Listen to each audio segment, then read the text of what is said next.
So we're also keeping an eye on the tropics. Gabrielle, still a hurricane this morning. Expect it to become a Category 2 hurricane today. You'll notice, yeah, look at the eye starting to clear out. Certainly strengthening this morning. That's going to work its way off to the northeast. This one's, once again, probably going to pop up in your social media feed a lot this week. It is still a low chance of development at 30%. I say it's going to pop up because a lot of the models, if it develops, take it passing closely to our east. There's one model out of all of the models that we have that take it into the Outer Banks. Even if this is a close pass, I still don't expect any direct impacts from that at this time. Like we always say, when we know, you'll know. Right now, not looking that optimistic, at least the good news as far as any landfall in the Carolinas.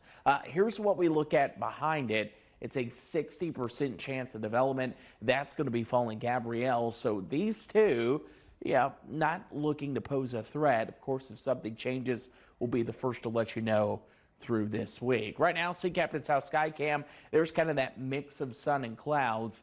Clouds are going to continue to kind of streamline in. Temperatures in the 60s this morning will be into the upper 70s by lunchtime, and eventually I think it's the low to mid 80s out there. Once again, some clouds from time to time, but the coolest afternoon for the rest of this work week.